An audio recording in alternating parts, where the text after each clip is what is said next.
नमस्कार दोस्तों। जैसा कि मेरा नाम जितेंद्र और आपका स्वागत है हमारे online platform @Duggu coaching centre में। आपको हम कंपटीशन की तैयारी करा रहे हैं मैथ्स और रीजनिंग की। आपको तैयारी करने से पहले आपको ये पता होना चाहिए कि हमें पढ़ना क्या है। तो मैं आपको बताना चाहूँगा कि आज हम आपको बताएंगे मैथ्स का पूरा कंप्लीट सिलेबस कि आपको यहाँ से स्टार्ट करना है, यहाँ पे ख़त्म करना है। तो आइए हम आपको बताते हैं कि मैथ्स में क्या क्या आता है। किसी भी कंपटीशन एग्जाम में जिसमें भी मैथ्स आती है वहां पे हर जगह आपको ये चीजें काम आएंगी। चलिए मैं आपको बताता हूँ। सबसे पहले हम देखते हैं अर्थमेटिक और उसके बाद आता है एडवांस।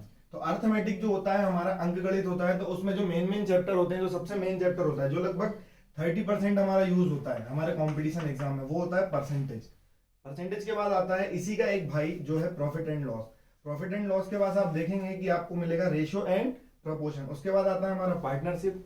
पार्टनरशिप के बाद हमारा टाइम एंड वर्क। उसके बाद आता है पाइप एंड सर्टेन। ये टाइम एंड वर्क यदि आप सीख जाते हैं तो आपको पाइप एंड सर्टेन अपने आप आने लग जाएगा।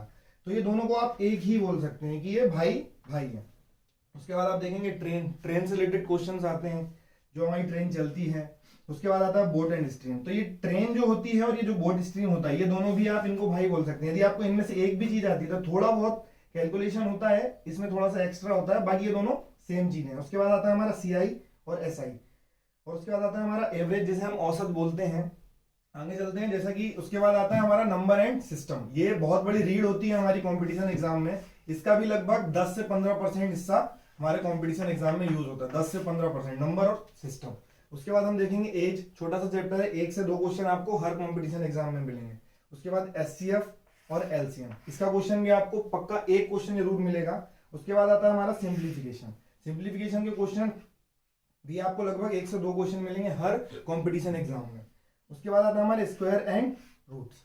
अब हम आगे चलते हैं एडवांस की तरफ। एडवांस हमारा जो होता है मेनली ज्यादा एग्जाम से आता तो नहीं है, लेकिन इसे हमें पढ़ना भी जरूरी है। 1 से 2 क्वेश्चन तो लगभग हर ही एग्जाम में आता है। तो हम देखते हैं इससे क्या क्या चैप्टर्स होते हैं। पहला होता है मेंसुरेशन, जिसे हम क्षेत्रमिति बोलते हैं। उसके बाद आता है हमारा ट्रिग्नोमेट्री। उसके बाद आता है हमारा एलजेब्रा। और लास्ट में आता है हमारा लाइंस एंड एंगल, जिसे हम हिंदी में रेखा गणित बोलते हैं। तो हम इन सब जितने भी मैंने आपको चैप्टर्स बताए हैं, ये सब मैं आपको पढ़ाऊंगा एक एक करके। बस आप अपना सपोर्ट बनाते रहिए हमारे साथ। मैं आपको इन सब में बिल्कुल जीरो से हीरो बनाने की कोशिश करूंगा। Thank you so much.